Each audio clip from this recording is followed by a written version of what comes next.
నమస్తే, నేను ఇందు. తమిళ super star Vijay Thalapathy సినిమాలకు గుడ్ బై చెప్పి రాజకీయాలకు ఎంట్రీ ఇస్తానంటూ కూడా కొన్ని ప్రకటన చేశారు. మరి ఈ నేపథ్యంలో మొన్న రీసెంట్గా త్రిష చేసిన కొన్ని వ్యాఖ్యలు సంచలనంగా మారాయని చెప్పొచ్చు.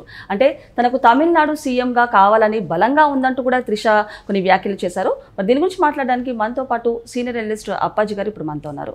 నమస్తే సార్. నమస్తే సార్. మరి తమిళ సూపర్ స్టార్ విజయ్ తలపతి గారు అంటే మూవీస్కి గుడ్ బై చెప్పి రాజకీయాల్లో వస్తున్నానంటూ కూడా ఆయన కొన్ని ప్రకటనలు చేశారు. అలాగే ఒక పార్టీ కూడా పెట్టారు.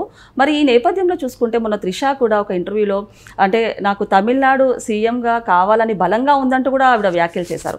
అంటే వీళ్ళిద్దరికి మధ్యలో ఒక లింక్ ఉందంటూ కూడా ఒక వార్తలు అయితే వినిపిస్తున్నాయి. సో ఇప్పుడు ఈవిడ ఈ వ్యాఖ్యలు చేయడము ఎలాగా చూడొచ్చు అంటారు ఏ రకంగా?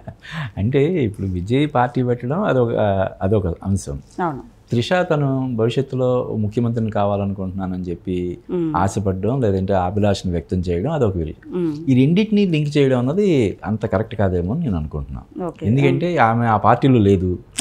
పోనీ విజయ్కి మద్దతుగా తెలిపినట్టు కూడా ఇప్పటివరకు సమాచారం ఏం లేదు. విజయ్ రాజకీయ ఆకాంక్ష అతనికి ఎప్పటి నుంచో ఉంది. యాక్చువల్గా మొన్న సినిమాతోటి అతను ఆఫ్ చేసి పూర్తి స్థాయి రాజకీయాల మీద దృష్టి పెట్టాలని చెప్పి అనుకున్నాడు.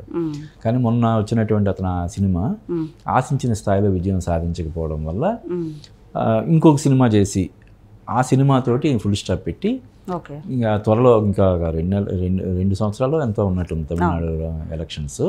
ఆ ఎలక్షన్స్లో అసెంబ్లీకి పోటీ చేయాలని చెప్పి అతను ఏర్పాట్లు చేసుకుంటున్నాడు. ముఖ్యమంత్రి కావాలని అతను కోరుకుంటున్నాడు. అటువంటిది తను ముఖ్యమంత్రి కావాలనుకుని పార్టీ పెట్టి బోర్డంత కెరీర్ని త్యాగం చేసి ఈరోజు ఇందాక మనం రెమ్యూనరేషన్ గురించి మాట్లాడుకున్నాం. విజయ్ రెమ్యూనరేషన్ 150 కోట్ల పైన అని చెప్పి అంటున్నారు. అటువంటిది సినిమాకి అంటే సంవత్సరంలో ఒక 2 సినిమాలు చేసుకున్నా కూడా హ్యాపీగా 300-400 కోట్లు వచ్చే దీన్ని కెరీర్ని వదులుకొని రాజకీయాల్లోకి వస్తున్నాడంటే త్రిషని ముఖ్యమంత్రిని చేయడం కోసం కాదు కదా. ఇది వేరు అది వేరు. అయితే త్రిష విషయానికి వస్తే ఆమె ఇప్పుడు 40+ ఉంది. ఇప్పటికీ కూడా నంబర్ 1 హీరోయిన్గా ఉండడం అనేది అది చాలా గొప్ప విషయం. ఇప్పుడు త్రిష నటించినటువంటి వర్షం కానీ నువ్వు వస్తానని నేను వద్దంటానే కానీ ఇటువంటి బ్లాక్ బస్టర్స్ వచ్చి ఎన్ని ఏళ్ళు అవుతుంది? 20 years దాటిపోయింది కదా. ఇప్పుడు 40+లో ఉంది. 40+లో కూడా ఈవెన్ నయనతార కూడా ఇంచుమించు ఒకే ఏజ్ కదా. అంటే ఈ 4 పదుల వయసులో కూడా ఎక్కడ క్రేజ్ తగ్గకుండా పెద్ద హీరోలతో సినిమాలు చేస్తుండడం అనేది చాలా గొప్ప విషయం. త్రిషకి మంచి ఫ్యాన్ ఫాలోయింగ్ ఉంది. ఇకపోతే ఏంటంటే ఇప్పుడు ఆమె మధ్యలో 1-2 సార్లు ఆమె ఒక వివాహం ఎంగేజ్మెంట్ వరకు వచ్చి ఆగిపోయింది. తర్వాత కొంతమందితోటి సహజీవనం చేయడం, తర్వాత అవి పెళ్లి వరకు దారి తీయకపోవడం మనం చూసాం. 40+లో ఉంది. ఇంకప్పుడు బహుశా ఇంక పెళ్లి చేసుకోవాలన్న ఆలోచన తనకి లేదేమో మనం చెప్పలేము. నెక్స్ట్ ఆల్టర్నేటివ్ ఏంటి? రాజకీయాలు. తమిళనాడులో ఒక వివాహం చేసుకోకుండా ఉన్న జయలలితను చివరి వరకు కూడా కుమారి జయలలిత అని చెప్పి అనేవాళ్ళు. జయలలిత ముఖ్యమంత్రి అయిన ఒక ఉదాహరణ ఉంది కాబట్టి తనని ఒక రోల్ మోడల్గా తీసుకొని త్రిష తను కూడా రాజకీయాల్లోకి వచ్చి ముఖ్యమంత్రి కావాలనుకుంటున్నానని చెప్పడాన్ని మనం తప్పట్లేం కదా. ఇప్పుడు ఎవరైనా సరే ఇప్పుడు మామూలుగా చెప్తారు ఇప్పుడు కూడా మనం ఆశయాలు కానీ ఇవన్నీ చాలా ఉన్నతంగా ఉండాలని కదా. లో ఎయిమ్ ఈజ్ ఏ క్రైమ్ అని చెప్పి ఒక కొటేషన్ ఉంటుంది. చిన్నగా ఆలోచించడం అంటే నేను ఒక ఎమ్మెల్యేని కావాలనుకుంటున్నానంటే దాని గురించి మనం డిస్కస్ చేస్తామా? త్రిష స్థాయికి ఎమ్మెల్యే కావడం చాలా చిన్నది కదా. నేను ఒక మంత్రి మినిస్టర్ కావాలనుకుంటున్నాను అంటే అది కూడా త్రిషకున్న ఫాలోయింగ్కి ఆమెకున్న పాపులారిటీకి చిన్నదే. ముఖ్యమంత్రి కావాలనుకుంటున్నాను అనడం అనేది చాలా అంటే అందరూ అవ్వలేరు ఇది కాబట్టి మంత్రులు క్యాబినెట్లో చాలామంది ఉంటారు. ఒక క్యాబినెట్లో 20 మంది 30 మంది మినిస్టర్స్ ఉంటారు. కానీ ముఖ్యమంత్రి ఒక్కడే కదా. అటువంటిది తను ఒక ఎమ్మెల్యే కావాలనుకుంటున్నాను కానీ మంత్రి కావాలనుకుంటున్నానని కాకుండా ముఖ్యమంత్రి కావాలనుకుంటున్నానని అభిలాషను వ్యక్తం చేయడం వల్ల మనం దీని గురించి ప్రత్యేకంగా డిస్కస్ చేసుకుంటున్నాం.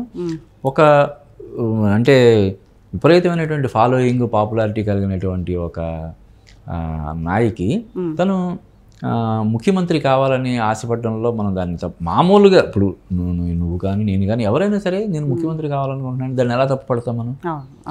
కదా. అవును. కాకపోతే ఇక్కడ ఏంటంటే అంటే విజయ్ తలపతి తోటి ఆవిడకి లింక్ ఉందంటూ అలాంటిది ఆయన ఆల్రెడీ ఒక పార్టీ పెట్టారు. సో ఇప్పుడు త్రిష చేసిన వ్యాఖ్యలు ఒక రకంగా ఎక్కడో లింక్ అవుతున్నాయి అంటూ కూడా కొంచెం ట్రెండ్ అవుతుంది. అంటే ఇప్పుడు విజయ్ త్రిష కలిసి చాలా సూపర్ హిట్ సినిమాల్లో యాక్ట్ చేశారు.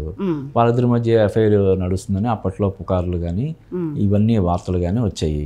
దాన్ని బేస్ చేసుకొని విజయ్ ఇప్పుడు పెట్టినటువంటి పార్టీ అధికారంలోకి వస్తే త్రిష ముఖ్యమంత్రి అవుతుందా అనే ఇది మనం వాదన చేయడం కానీ అటువంటిది డిబేట్ చేయడం కానీ కరెక్ట్ కాదేమో నా అనిపిస్తుంది. అంతే కదా, ఇందాక నేను చెప్పాను, ఇతను సొంతంగా ఒక పార్టీ పెట్టుకొని తను ముఖ్యమంత్రి అవుతాడా, లేకపోతే తన ఫ్రెండ్ అయినటువంటి త్రిషని ముఖ్యమంత్రి చేస్తాడా కదా. పైగా ఇప్పుడు అఫీషియల్గా ఆమె ఇంకా ఈ పార్టీలోనే లేదు కదా. కాబట్టి ఇదంతా ఊహాజనితమైనటువంటి ఒక ఇది కూడా త్రిష కూడా క్యాజువల్గా తను చెప్పు ఉంటుంది. ఇప్పుడు తను ఏ పార్టీలోనూ ఏ పార్టీలోనూ లేదు. తను రాజకీయంగా తనకున్న ఆ అభిప్రాయాలు ఏంటి అసలు అంటే ఫాలోయింగ్ ఉండడం వేరు, పాపులారిటీ ఉండడం వేరు, రాజకీయంగా రాణించగలగడం వేరు కదా. అది కూడా నాడి పట్టుకునే ఇది ఉండాలి. ఆ బహిరంగ సభల్లో జనాల్ని ఆకట్టుకునేలాగా ప్రసంగించడం కానీ, కొన్ని ఒకవేళ పార్టీ పెట్టడం కానీ, లేదంటే ఇంకో పార్టీలో ఉండడం కానీ ఏదైనా చేస్తే ఆ నాయకత్వ లక్షణాలు అనేవి ఉండాలి. అటువంటి నాయకత్వ లక్షణాలు త్రిషలో ఉన్నాయో లేదో ఇప్పటివరకు మనకు తెలియదు కదా. ఆమె ఓన్లీ ఇప్పటివరకు హీరోయిన్గా మాత్రమే ఉంది. ఒక గ్లామర్ హైలీ టాలెంటెడ్ హీరోయిన్గా మాత్రమే మనకి తెలుసు. పర్ఫార్మెన్స్ పరంగా కూడా మంచి నటి అని మనకి తెలుసు. అంతే తప్ప ఆమెలో ఈ లీడర్షిప్ క్వాలిటీస్ ఉన్నాయో లేదో కూడా మనకు తెలియదు. కాబట్టి త్రిష చేసిన ఒక వ్యాఖ్య ఆధారంగా ఆమె విజయ్ పార్టీలోనో లేకపోతే రేపు ఇంకో పార్టీలోనో చేరిపోయి ముఖ్యమంత్రి అవుతుందేమో అని చెప్పి మనం ఆ వ్యాఖ్యలు చేయడం కరెక్ట్ కాదేమో అని నా అభిప్రాయం. ఓకే సార్, మరి అంటే ఆవిడ ఏదో మీరు అన్నట్టు క్యాజువల్గానో లేకపోతే ప్యాషన్తోనో ఇంకేదో అనుంటారు మామూలు క్యాజువల్, అలాంటిది విజయ్ తలపతి గారి కమెంట్స్ తోటి కానివ్వండి ఆవిడ పార్టీ తోటి లింక్ చేసి ఇలా మాట్లాడడం ఎంతవరకు కరెక్ట్ అండి? అదే కరెక్ట్ కాదండి. ఇప్పుడు అసలు విజయ్ పార్టీలోనే ఈమె లేదు. ఇంకా ఫ్యూచర్లో ఆయన జాయిన్ అవుతుందేమో మనం చెప్పలేము. జాయిన్ అయితే రేపు పొద్దున్న ఎంజీఆర్ పార్టీలో చేరిన జయలలిత లాగా ఈమె ఎంజీఆర్ అనంతరం ఆయన జయలలిత సీఎం అయినట్టుగా విజయ్ తర్వాత త్రిష అయిన సీఎం. అంటే ఇంకా చాలా వయసు ఉంది కదా ఆమెకి, 40+ అండ్ సినిమాల్లో 40 అంటే హీరోయిన్కి ఎక్కువ, రాజకీయాల్లో చాలా తక్కువ. ఎందుకంటే ముఖ్యమంత్రులు జనరల్గా 60 తర్వాత కానీ 70 తర్వాత కానీ ముఖ్యమంత్రి పీఠాన్ని అధిష్ఠించలేరు. కాబట్టి ఆమె పొలిటికల్గా ఒకవేళ ఇప్పుడు ఈరోజు అడుగు పెడితే ఆమెకి దాదాపు 30 ఏళ్ల కెరీర్ ఉంటుంది. ఇంకా చాలా టైం ఉంది. 30 ఏళ్ళు అంటే 6 జనరల్ ఎలక్షన్స్ జరగాలి కదా. ఆమె రాజకీయాల్లోకి వచ్చిన తర్వాత జనాలతో తిరుగుతూ తన అభిప్రాయాలు వ్యక్తం చేసిన తర్వాత తన రాష్ట్రానికి తను ఏం చేయాలనుకుంటున్నాను, స్త్రీల అభ్యున్నతి కోసం, రాష్ట్ర అభివృద్ధి కోసం తను ఏ విధమైనటువంటి చర్యలు తీసుకోవాలనుకుంటుంది, ఇటువంటివన్నీ తన ప్రసంగాల ద్వారా జనాలకు తెలిసినప్పుడు అప్పుడు ఆమె ముఖ్యమంత్రి అయ్యే లక్షణం ఆమెలో ఉందో లేదో అప్పుడు మనం జడ్జ్ చేయొచ్చు. It's too early to judge అని నా అభిప్రాయం. Okay sir. ఓకే.